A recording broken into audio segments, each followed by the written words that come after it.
हमारे साथ हैं निग्रहाचार्य श्री भगवदानंद गुरु। गुरु जी, स्वागत है आपका नक्षत्र न्यूज़ में। और बहुत हमारा ये परम सौभाग्य है कि आपने हमारे लिए समय निकाला, इतने अपने व्यस्ततम जो आपका जो दैनंदिन के कार्य रहते हैं, और आप विशेष तौर पर रांची हमारे चलते रुके, तो आपको हम बहुत आपके आभारी हैं, आपको धन्यवाद देते हैं और आपका नक्षत्र न्यूज़ में स्वागत करते हैं।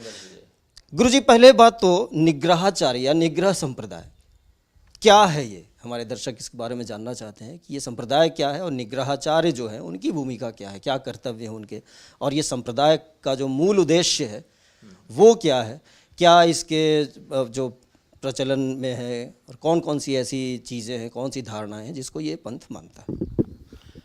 परमात्मा की 5 शक्तियाँ प्रसिद्ध हैं: सृष्टि, स्थिति, संहार, निग्रह और अनुग्रह। सृष्टि, स्थिति, संहार तो अपने नाम से स्पष्ट है समाज को। निग्रह का अर्थ होता है नियंत्रण करना, अनुशासन व्यवस्था को बनाए रखना। अनुग्रह का अर्थ होता है कृपा करना। तो निग्रह और अनुग्रह साथ साथ ही चलते हैं। निग्रह संप्रदाय निग्रहागमों पर आश्रित है। आप हमारे पुस्तकालय में बैठे हैं तो मैं आपको बाद में वो प्रमाण दिखाऊंगा। शक्ति संगम तंत्र में जहाँ आगमों की सूची दी हुई है। आगम मतलब भगवान महादेव के द्वारा देवी पार्वती कहे गए और देवी पार्वती के द्वारा सुने गए ऐसे रहस्य शास्त्र जिनको भगवान विष्णु ने सम्मति प्रदान की हो, उनको आगम कहा जाता है। आगतम शिव वक्तृभ्यो गतम च गिरिजाश्रुतौ मतम श्री वासुदेवस्य तस्मादागम उच्यते। ये आगम शब्द की कई परिभाषाओं में एक परिभाषा है। तो उसी में अनेकानेक आगमों से अनेकानेक संप्रदाय संचालित होते हैं। जैसे वैष्णवों में वैष्णवागम है, पांचरात्र संहिताएँ, आपको सनत कुमार संहिता सामने दिख रही है, वो वैष्णवागमों का एक ग्रंथ है। वहाँ एक चंद्रज्ञानागम है जो शैवागम का हिस्सा है, जो कि शैव संप्रदाय के लिए अनुशासन बताता है। वैसे ही निग्रहागमों से निग्रह संप्रदाय चलता है। निग्रहागमों में 100 तंत्र और 200 उपतंत्र प्रधानता से माने गए हैं। तो निग्रह संप्रदाय का कार्य यह है कि जब भी सनातन धर्म के अंतर्गत कोई ऐसी बात या ऐसी घटना घटित हो जो अनुशासनहीनता को बढ़ावा दे, उसका नियंत्रण करके, उसका खंडन करके शास्त्रीय पक्ष को समाज के सामने प्रकाशित करना, तो ये निग्रहाचार्य के रूप में हमारा कर्तव्य है। हमारे पूर्वाचार्यों ने भी इसी अनुशासन का पालन किया अपनी क्षमता सीमा में। हमारे आगे आने वाले लोग भी इसी अनुशासन का पालन करेंगे। आप निग्रहाचार्य, 3 साल पहले आपको ये उपाधि मिली। हाँ। क्या निग्रहाचार्य के क्या कर्तव्य होते हैं और उनकी भूमिका क्या होती है सनातन धर्म के लिए, मानवता के लिए? निग्रहाचार्य के लिए एक शपथ होती है जिसको कहते हैं पारमेश्वरी आज्ञा की शपथ। उसके बाद उसको आज्ञाधर कहा जाता है, मतलब उसने उस आज्ञा को धारण किया, पर्सन ऑन मिशन, उस काम में अब नियुक्त हो चुका है।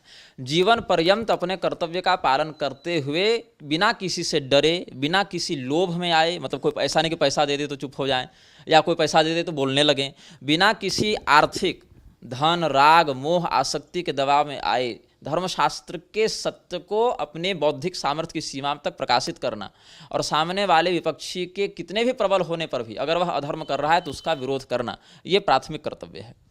और इस कर्तव्य के निर्वहन में जो पारमेश्वरी आज्ञा है, जो अनुशासन है, पारमेश्वरी आज्ञा मतलब संविधान संप्रदाय का, उसके निर्वहन में असमर्थ होने पर निग्रहाचार्य के पास 2 विकल्प होते हैं। उसमें आत्मनिग्रह प्रयोग होता है। या तो वो आत्मनिग्रह प्रयोग करके 7 दिनों के अंदर अपने शरीर का परित्याग करे, इस्तीफा देना है, परित्याग करना शरीर का, या फिर देवी के द्वारा दंडित होकर मृत्यु को प्राप्त हो। कर्तव्य क्या है निग्रहाचार्य? कर्तव्य यह है कि स्वसंप्रदाय में जो आराधना पद्धति है, जिस देवता की जिस पद्धति से आराधना होनी चाहिए, उस आराधना को करता हुआ सभी संप्रदायों के मान्य अनुशासन की रक्षा करना। जैसे कोई शंकराचार्य के संप्रदाय में, अच्छा, शंकराचार्य जी ने भी आदि निग्रहाचार्य जी का अभिनंदन किया है, सिद्धनाथ भगवान का। आपको यथि दंडेश्वरी विधान में मिलेगा, सामवेद के सामने यथि दंडेश्वरी विधान रखा हुआ है, वहाँ पर है भगवान सिद्धनाथ के लिए सिद्धनाथादि रूपिणम, इस प्रकार से श्रीनाथादि गुरुम वंदे सिद्धनाथादि रूपिणम, वहाँ गुरुमंडल में उनका वर्णन मिलता है। तो अपने संप्रदायोक्त आराधना को करना, किसी भी प्रकार के लोभ, भय, दबाव में अपने आप को न आने देना, यह कर्तव्य का हिस्सा है। सभी संप्रदायों के मौलिक स्वरूप की रक्षा करना। ऐसे निग्रह संप्रदाय अद्वैत प्रधान है, लेकिन जहाँ पर केवल दार्शनिक पक्ष के संरक्षण की बात आएगी तब हम अपने परम विरोधी द्वैतवादी मध्वाचार्य जी के संप्रदाय की भी रक्षा करेंगे, उनके संप्रदाय की सीमा में। कोई द्वैतवादी अगर स्व संप्रदाय के विरुद्ध जाकर कोई कार्य कर रहा है तो वहाँ हम उसका खंडन करके कहेंगे तुम्हारे संप्रदाय में ये मान्यता है, ये दर्शन है, ये पक्ष है, केवल शास्त्रोक्त संप्रदाय में। अब कोई भी एनजीओ खड़ा करके अपना आपको संप्रदाय बता दे तो उसके लिए हम लोग नहीं हैं, वो तो धर्माभास में आ गया, वो धर्म का आभास कराने वाला पाखंड हो गया। मैं अपने दर्शकों को बता दूं कि जो श्री भगवदानंद गुरु हैं, इन्होंने मात्र 4 वर्ष की अवस्था में जब ये बहुत बच्चे थे, उस वक्त जब बाल काल में ही 4 वर्ष की अवस्था में इन्होंने पूरी गीता को कंठस्थ कर लिया था। और इनके बारे में अपने दर्शकों को बता दूं कि इनका जो बचपन है वो रांची में ही बीता है। वर्तमान में ये कामाख्या से तो जुड़े हुए हैं, लेकिन ये कहीं एक जगह पर नहीं रहते, बल्कि पूरे भारत भर में भ्रमण करते रहते हैं। आज यहाँ, कल वहाँ, बहुत ज़्यादा से ज़्यादा 2 या 3 दिन एक जगह टिकते हैं आप। कार्यक्रम नहीं रहा तो 2-3 दिन, हाँ, कार्यक्रम रहा तो और उसके बाद आप घूमते रहते हैं। कोई स्थायी निवास इनका नहीं है, कामाख्या से जुड़े ज़रूर हैं। साधना के लिए कामाख्या में लंबा टिक जाता हूँ, महीनों तक टिक जाता हूँ, लेकिन व्यक्तिगत संपर्क नहीं, सार्वजनिक जीवन नहीं। सार्वजनिक जीवन नहीं तो पूरी तरह से इन्होंने सनातन के लिए अपने आप को कहा जाए तो समर्पित कर दिया है। और मेरा भी एक सौभाग्य, आपको याद होगा जब 4 वर्ष की अवस्था में थे और मैंने उस वक्त पत्रकारिता शुरू की थी, 2003 की बात मैं कर रहा हूँ, तो मैंने आपका इंटरव्यू लिया था। इनकी जो शिक्षा दीक्षा हुई रांची में, स्नातक भी किया इन्होंने, संस्कृत में भी, अन्य विषयों में भी, हिंदी में भी, और संस्कृत और अंग्रेज़ी में भी इन्होंने कई पुस्तकें लिखी हैं, कई ग्रंथ लिखे हैं। क्या आप बताएं ज़रा कि कौन कौन सी पुस्तकें आपने लिखी हैं, कौन कौन से ग्रंथ लिखे हैं। और अभी आपने बताया कि निग्रह प्रवेशिका जो है उसका कार्य लगभग पूर्ण होने वाला है। हमारी सबसे प्रसिद्ध पुस्तक तो हुई जो हमने उत्तरकांड की प्रामाणिकता के विषय में लिखा था। उसमें 2 भाग हैं, उत्तरकांड प्रसंग एवं संन्यासाधिकार विमर्श, ये पहला भाग। दूसरा भाग मूर्ख हृदय न चेत, ये तुलसी पीठाधीश्वर स्वामी रामभद्राचार्य और मेरे विरुद्ध लिखित शास्त्रार्थ का हिस्सा है, ये दोनों ग्रंथ। और अमृत वचन एक पुस्तक मेरे लेखों का संग्रह है। गोप गीत पर, वेद स्तुति पर हमने कुछ टीकाएं की हैं। श्री सूक्त पर मेरा भाष्य है जो हमने पद्मिनी देवी की साधना करके प्राप्त किया था। विशुद्धोपागम एक ग्रंथ है जो हमने नाभिदर्शना नायिका की साधना करके प्राप्त किया था, वो निग्रह संप्रदाय का एक उपतंत्र है। और साथ साथ धुरंधर संहिता एक ग्रंथ है जिसमें अव्यक्ताद्वैत सिद्धांत के अनुसार हमने ब्रह्म जीव माया इत्यादि का वर्णन किया है। कुछ यौगिक विषय भी वहाँ हमने वर्णित किए हैं। साथ ही साथ हमारे कालजिह्वा प्रशस्ति, दिव्यास्त्र विमर्शिनी, ये सब धार्मिक और कुछ सनातनी दिव्यास्त्रों के रहस्य को प्रकाशित करने वाले ग्रंथ हैं। अभी वर्तमान में निग्रह प्रवेशिका लिख रहा हूँ। इसके बाद श्रीनिवास विलासिनी, ये एक पुस्तक आएगी जो श्री संप्रदाय के मौलिक स्वरूप और वर्तमान में उसमें होने वाली विकृतियों पर आश्रित होगी। साथ साथ एक मैं आप लोगों के लिए बड़ा परिश्रम कर रहा हूँ। पत्रकारों के लिए भी आप एक पुस्तक लिख रहे हैं, उन्हें कानूनी सहायता। हाँ, उसका नाम है, अंग्रेजी और हिंदी दोनों में छपेगी, उसका नाम है डोंट कीप क्वाइट। हिंदी में है अभिव्यक्ति, अधिकार या अपराध। उसमें हम वर्तमान में कैसे मुखर होकर बोलने वाले लोगों को प्रशासन या न्यायपालिका से अवरोध का सामना करना पड़ता है, संघर्ष करना पड़ता है जब भी वो किसी ऐसे मुद्दे को सामने लेकर आते हैं जो सत्ताधारियों को पसंद नहीं लगता है। तो उस विषय में कानूनी वास्तविकता क्या है और उसमें आप अपने स्तर से समाज में रहते हुए क्या क्या कर सकते हैं, इस पर एक हमारा शोध ग्रंथ समझ लीजिए 500 पृष्ठों तक का वो जा सकता है। वो अभी अगले महीने प्रकाशित होने की संभावना है। तत्काल में सब कार्य हो रहे हैं। आपने भी बताया कि एक पुस्तक जो है, पुस्तकें लगभग छप चुकी हैं, 25 पुस्तकें लगभग अलग अलग विषयों में छप चुकी हैं। तो आपने अल्प आयु में ही निग्रहाचार्य की उपाधि हासिल की, इसके अलावा आपने इतनी सारी पुस्तकें लिखी, कितना बड़ा ये उत्तरदायित्व का बोध है और क्या लगता है आपको कि कैसे इसका निर्वहन करते हैं आप? देखिए, बात ऐसी है कि एक सामान्य ब्राह्मण का जितना कर्तव्य है मैं उससे अधिक कुछ नहीं कर रहा हूँ। जो भगवान ने गीता में सामान्य लक्षण बताए हैं, जो मूलभूत लक्षण होने चाहिए ब्राह्मणों के, कि वह धैर्यवान हो, वह चरित्रवान हो, वह निष्काम हो, अधिक से अधिक संतोषी और संयमी हो, ये सब जो हैं ब्रह्म कर्म स्वभाव, हाँ, ब्रह्म कर्म स्वभावजम, इससे पहले के जितने लक्षण हैं वो सब उन्हीं का पालन करने का प्रयास करता हूँ। अब इसमें ईश्वर को हमारे माध्यम से क्या करवाना है, कितना करवाना है, भगवान की कृपा हो जाए तो छोटा सर्प भी गरुड़ को खा जाता है। तो मैं कुछ अलग नहीं कर रहा हूँ, मेरे जैसे लाखों आए लाखों गए। बस ये जरूर है कि मैं जिस पीढ़ी में आ गया हूँ वहाँ पर अब लाख जो है वो सैकड़ों में बचे हैं, फिर वो 10 होंगे, फिर वो कोई 1 बचेगा। मैं बस अपने जीवन के अंतिम क्षणों में अपने जीवन को निरर्थक नहीं देखना चाहता हूँ। बस यही प्रेरणा मुझे मिलती है और ईश्वर की जितनी इच्छा होती उतना, जिससे कठपुतली को नाचना होता है वैसे भ्रामेन सर्वभूतानि यंत्रा रूढ़ानि माया, उतना वो करवाते हैं। यही मेरा अंदर से अनुभव है, इतना ही है। एक छोटा सा विराम लेते हैं और उसके बाद पुनः उपस्थित होते हैं। हमारे साथ हैं निग्रहाचार्य श्री भगवदानंद गुरु। स्वागत है आपका नक्षत्र न्यूज़ में। हमारे साथ हैं निग्रहाचार्य श्री भगवदानंद गुरु और हमने इनसे बातचीत की। अब कुछ और प्रश्न करते हैं। गुरु जी, आप हमेशा विवादों में घिरे रहते हैं। आपने रामभद्राचार्य जी के खिलाफ कहा, अपने मोर्चा खोल दिया। आप कभी मुरारी बापू से भिड़ जाते हैं, कभी आप पुरी के जो शंकराचार्य हैं आप उनसे भिड़ जाते हैं, कई बार तो अपने समर्थकों से भी भिड़ जाते हैं। तो ये आक्रामकता ये आपकी आयु की वजह से है या फिर इसका क्या कारण है? देखिए, मैं किसी से नहीं भिड़ता हूँ। आप अगर मेरे विवादों की श्रृंखला को देखें तो मैं उत्तर पक्ष में रहता हूँ। उत्तर पक्ष का तात्पर्य, पहले किसी ने कुछ ऐसा कहा या किया जो मुझे धर्म के अनुकूल नहीं लगा, तब मैंने सामने से कोई बात कही। मेरा किसी से कोई जमीन जगह उत्तराधिकार मठ मंदिर का विवाद तो है नहीं, मेरा सिद्धांत का विवाद है। अब आपने 3 लोगों के नाम लिए, मैं उन्हीं का उदाहरण देकर बताऊंगा। रामभद्राचार्य की प्रारंभ से प्रवृत्ति रही है स्वयं को सर्वश्रेष्ठ दिखाने की, और उनके वक्तव्यों में उनका यह व्यक्तित्व कई बार दिखता है, जहाँ पर वो कई बार चुनौती देते जाते हैं कि चारों शंकराचार्य मेरे सामने संस्कृत में 5 मिनट बोल नहीं सकते, या मैं सार्वभौम जगत गुरु हूँ। अभी तो मलु पीठाधीश्वर के बगल में बैठकर कह रहे थे कि रामानंदाचार्य की एकमात्र पीठ हमारी पीठ है। तो इस प्रकार से अहमन्यता उनके व्यक्तित्व में सार्वजनिक रूप से दिखती है। कभी अमुक अमुक ब्राह्मण अधम होते हैं, इस प्रकार से बयान दे देते हैं। तो इन सभी विषयों में जहाँ पर शास्त्रीयता के दृष्टिकोण से आपत्ति बनेगी, उन सभी विषयों में हम विरोध करते हैं, जो मेरा सांप्रदायिक कर्तव्य भी है, अधिकार भी है। अब जैसे मोरारी बापू मंच से अली मौला करेंगे तो मैं विरोध करूंगा, कथा रोककर नमाज सुनेंगे तो मैं विरोध करूंगा, श्री रामचंद्र जी की अशास्त्रीय प्रतिष्ठा करेंगे तो विरोध होगा, चिता से अगर विवाह का फेरा दिलाएंगे तो विरोध होगा, सूतक में लागू होने के बाद भी अपनी पत्नी का अंतिम संस्कार विधिवत करना छोड़कर कथा करने बैठेंगे तो विरोध होगा ही। कोई भी प्रबुद्ध व्यक्ति जो शास्त्रनिष्ठ होगा वो विरोध करेगा, और वही मैं कर रहा हूँ। यहाँ तक कह रहे हैं कि मैं वैष्णव हूँ, मुझ पर सूतक लागू नहीं होता। चैतन्य महाप्रभु से बड़े वैष्णव हो गए क्या? चैतन्य महाप्रभु पर तो लागू हुआ, उन्होंने अपने पूर्वजों का पिता का विधिवत सब संस्कार सूतक इत्यादि जो शास्त्र की मर्यादा उससे किया।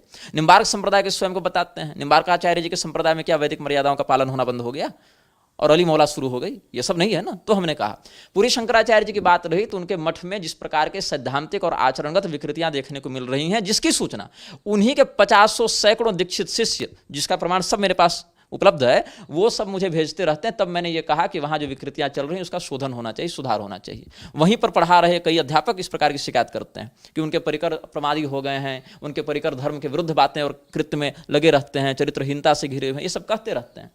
और साथ साथ अतिशयोक्तिपूर्ण बातों को जब वो कहते हैं पूरी शंकराचार्य, जो कि घटित होते नहीं दिखते, समाज हम लोगों से भी पूछता है कि आपके शंकराचार्य ने ऐसा कहा। जैसे सबसे बड़ी बात तो 3.5 साल हिंदू राष्ट्र वाली बात, 3.25 साल होने आ गए, 3.5 तो कब के बीत गए, फरवरी में ही। अगर आप देखें 2021 के अगस्त से जब मीडिया हाउस ने रिकवर करना शुरू किया था सारे विषय को, तो उसकी कोई उत्तरदायिता नहीं है। उनके शिष्यों के सिद्धांत और व्यवहार में कोई एकरूपता नहीं दिखती है।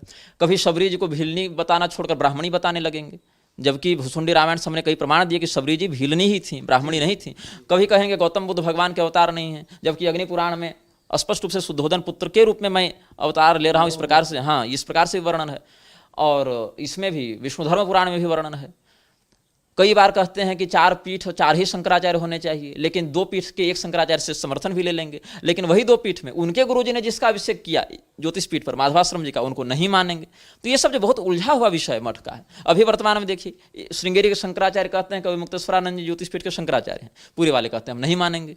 तो समाज यहाँ उलझेगा ना, समाज तो चुप रहेगा नहीं। आप एक और कहेंगे मैं सर्वोच्च धर्मगुरु हूँ, शंकराचार्य सर्वोच्च होते हैं, तो केवल आप होते हैं कि बाकी की भी कोई स्थिति कहेंगे? ये जो धर्मगुरुओं के बीच जो युद्ध चलता है, चाहे वाक युद्ध ही मैं बोल रहा हूँ, युद्ध से हमारा मतलब वाक युद्ध है, तो आखिर इसका समाधान कैसे हो? क्योंकि सनातन देखिए बिखरा हुआ है, आप भी जान रहे हैं, और उसको भी जोड़ने की जो प्रक्रिया है वो चल रही है। कैसे ये सनातन में एकाकार हो और लोग एक मत हो, क्या इसके लिए किया जाना चाहिए? स्वस्थ संवाद का अभाव ही आचार्यों के द्वंद्व का कारण है। बीच में परिकरों की राजनीति, 2 आचार्यों ने कोई बात कही, वो बात आचार्यों के स्तर पर सुलझ सकती थी, समाप्त हो सकती थी, बहुत अच्छे तरीके से समाज के सामने प्रस्तुत हो सकती थी। बीच में घुस गए चेले, तुम्हारा गुरु बैल, तुम्हारा गुरु गधा। अब इसके कारण द्वंद्व बढ़ता है, तुमने हमारे गुरु को गाली दे दी, तुमने हमारे गुरु को गाली दे दी। अगर आचार्य स्तर पर संवाद शुरू हो जाए तो समाधान तुरंत हो जाएगा। शंकराचार्य का विवाद है, भैया तुम नहीं हो हम नहीं, आपस में बैठिए चर्चा कर लीजिए। कैमरा चालू होने से पहले ही समाधान हो सकता है, लेकिन है ईगो क्लैशिंग कि हम क्यों उससे मिलें, हम क्यों उससे मिलें। इसके चक्कर में चेले लड़ते हैं, और क्षति इनके व्यक्तिगत रूप से नहीं होगी, सर्वांगीण रूप से पूरे समाज की क्षति होगी। कई बार मैं अपने समर्थकों के विरोध में भी इसीलिए बोलता हूं, क्योंकि मैं नहीं चाहता कि मेरे समर्थक या तो अतिशयोक्ति से मेरी प्रशंसा करें, या फिर उन्हीं के किसी ऐसे कृत्य और वक्तव्य से हमारा मुंह बंद हो जाए जिसका हम पहले से विरोध करते आए हैं। तो बात हुई शंकराचार्यों की या फिर जो धर्म गुरुओं की, उनके खिलाफ आप तो कई बार न्यायपालिका से भी भिड़ जाते हैं, आपने जुडिशियल माफिया भी कह दिया था, और उसको लेकर काफ़ी विवाद भी हुआ था। हमने 3 टर्म प्रयोग किए हैं, judicial mafia, political mafia, spiritual mafia. Spiritual mafia में हम रखते हैं आर्य समाज, गायत्री परिवार, स्वामी नारायण, निर्मल बाबा, बागेश्वर धाम, प्रदीप मिश्रा, प्लस एक सबके सब नहीं, जिनका संप्रदाय मान्य नहीं है अथवा जिनकी हरकतें मान्य नहीं है। उनसे कहीं ना कहीं तो सनातन को भी लाभ मिल रहा है ना, लोग तो जान रहे हैं, चाहे आप बागेश्वर धाम की बात करें या उदाहरण दीजिए, क्या लाभ है? एक दो उदाहरण दीजिए तो मैं उसका। लोग एकजुट तो हो रहे हैं, उनकी बातों को सुन रहे हैं, जन समर्थन हो रहा है। सबसे ज़्यादा लोग तो कुरान के छत्र छाया में एकजुट हैं या बाइबल की छत्र छाया में एकजुट है। बागेश्वर धाम ने 10 लाख को अगर एकजुट किया होगा तो अन्य मजहबों वालों ने तो 5 अरब को एकजुट किया हुआ है। कौरवों के पास 11 अक्षौहिणी सेना थी, जिसमें 1 अक्षौहिणी तो भगवान ने अपने से दी थी, द्वारिका वाली। उससे क्या हो गया? हाँ, नारायणी सेना क्या हो गया? नारायणी सेना तक नहीं बची। ये कहें कि दुर्योधन मरा, नारायणी सेना वापस द्वारका आई, वो भी नहीं हो पाया। तो इसीलिए जनसंख्या को मत देखिए, क्या वो एकजुट होने वाले लोगों में धर्म का मूल बोध है? अभी उनको खाने पीने जूठा का होश नहीं है कि मुंह कितना बार कुल्ला करना चाहिए भोजन करने के बाद। पत्नी के मरने का 3 दिन नहीं हुआ है और आए हैं कथा करने के लिए, भगवान विश्वनाथ का दर्शन स्पर्श कर रहे हैं पॉलिटिकल इन्फ्लुएंस में, तो भिड़ेंगे नहीं तो क्या? समाज देखिए, किसी को मेरी शब्दावली पर आपत्ति होगी तो अपनी आपत्ति जेब में डालें, लेकिन समाज लतखोर हो गया है। इससे बेहतर शब्द मेरे पास उत्तम शब्द नहीं है, क्योंकि समाज के पास सारा विवेक होने के बाद भी प्रयोग नहीं कर रहा है। समाज को चाहिए टीआरपी, समाज को चाहिए चकाचौंध, और यही कारण है इस देश में निर्मल बाबा जैसे लोग पैदा होते हैं। निर्मल बाबा की कहानी तो खत्म हो गई, अब एक समय थी ना, अब ना खत्म हुई, इनकी भी होगी कल। जिस समय निर्मल बाबा की खत्म नहीं हुई थी उस समय लाखों लोग जा रहे थे ना, राधे माँ के पीछे लाखों लोग जा रहे थे ना, सत्य साईं के पीछे लाखों लोग जा रहे थे ना, चंद्रा स्वामी के पीछे। अभी नित्यानंद कैलासा बनाकर बैठे हुए हैं किसी न किसी कंट्री में, टापू पर। तो ये देश जो समाज है उसको केवल एक ऐसा चकाचौंध चाहिए जिसके माध्यम से उसको लगे कि हम तुरंत सब काम कर लें। और बात आपने और भी कई संस्थाओं के नाम लिए, जो चाहे वो नारायण जो पंथ, स्वामी नारायण पंथ हो या फिर आर्य समाज, आपने तमाम, आखिर क्या करना चाहिए बताइए? धर्माचार्य जो हैं उन्हें, धर्मगुरु जो हैं उन्हें क्या करना चाहिए? संस्थाएं हैं वो क्या करना चाहिए उन्हें, जो जिनको जो हिसाब से आपके गलत है? हमारे यहाँ संस्थाएं नहीं संप्रदाय होते हैं। संस्थाओं को मान्यता धर्म तो दे नहीं रहा, वो तो रजिस्टर करा रहे हैं सरकार से। तो सरकार तो बस देखेगी कि आप एक एनजीओ हैं, आप ये कमेटी बनाए, बायोलॉज बनाए, आपको हमने मान्यता दे दी। संप्रदाय यह कहता है सम्यक प्रकारेण गुरुणा शिष्याय प्रदीयते, जो ज्ञान शास्त्रीय परंपरा के अंतर्गत आते हुए गुरु से शिष्य को प्राप्त हो, वह संप्रदाय कहलाता है। दयानंद सरस्वती थियोसॉफिकल सोसाइटी के पैसे से आर्य समाज बनाए। गायत्री परिवार वाले महापुरुष ईसा और महर्षि कार्ल मार्क्स को महर्षि बताते फिर रहे हैं। हमारे मान्य धर्मशास्त्रों को प्रक्षिप्त और नकली और मिलावटी बताने के लिए आर्य समाज बैठे हैं। जितने भी लहब जिहादी लड़कियों को भगा कर ले जा रहे हैं, उनसे शादी करने का झांसा देकर कहाँ जा रहे हैं? हमारे घर आ रहे हैं क्या? नहीं, आर्य समाज मंदिर जाकर वहाँ सर्टिफिकेट लेकर और फिर आगे जितना उनका षड्यंत्र है सो कर रहे हैं। कि जो आपकी जो सीरीज जो है, डॉक्यूमेंट्री सीरीज है मलेच्छ, क्या ये पूरी तरीके से कहा जाए कि हिंदुत्व या सनातन को कैसे क्षति पहुंची उस पर है, और इस पर आगे अब क्या दिखाएंगे आप? देखिए, हमने अभी एक सीजन निकाला है जिसमें 52-53 एपिसोड हैं, वो पूरा हो गया है। दूसरा सीजन अभी चल रहा है, लेकिन व्यस्तता और यात्रा कारण हम 10 एपिसोड के बाद अभी नहीं निकाल पाए, फिर अभी आगे उसको जारी करेंगे। ऐसी वैश्विक पैशाचिक शक्तियाँ जो सामने नहीं दिखती हैं लेकिन नियंत्रण करती हैं पूरे अर्थव्यवस्था, सैन्य शक्तियों पर या राजनीति पर, सामने आए बिना जो युद्ध चल रहे हैं विश्व में, जो महामारियां चल रही विश्व में, आर्थिक उथल पुथल है, या वैक्सीनेशन से लेकर पहनावा से लेकर शिक्षा नीति के नाम पर जो पढ़ाया जा रहा है, ये सारे जो मूलभूत घटक होते हैं समाज के, उनको अपने विकृत प्रभाव से पैशाचिक सत्ताओं के माध्यम से जो इन्फ्लुएंस कर रहे हैं, प्रभाव में ले रहे हैं, ऐसी शक्तियों को हम वहाँ खुलासा से एक्सपोज कर रहे हैं। उदाहरण स्वरूप एक मैं संस्था का नाम लूंगा, इस्कॉन। सामने देखने को लगता है कि इस्कॉन हिंदुओं की संस्था है या विश्व में हिंदू धर्म का प्रचार कर रही है, लेकिन जब आप प्रभुपाद का इतिहास देखेंगे, अभय चरंडे का, तो प्रभुपाद ने जिनेवा में स्वयं यह कहा था कि मैं हिंदू नहीं हूँ। उसको हिंदू नाम से नफरत थी। बांग्लादेश में जब चिन्मय दास को मुसलमान उठाकर ले गए तो क्या हुआ? हिंदुओं पर अत्याचार हो रहा है, लेकिन अत्याचार होने पर ये स्वयं को हिंदू बताने लगते हैं। तो इस्कॉन जब स्वयं को हिंदू नहीं मानता है तो मार खाने के समय हिंदू संरक्षण क्यों चाहिए उसको? क्योंकि अगर इस्कॉन सेपरेट होकर लड़ेगा तो उसको सिंपैथी नहीं मिलेगी, उसको सहानुभूति नहीं मिलेगी। और वही प्रभुपाद ने श्री गणपति जी की पूजा पर निषेध किया था।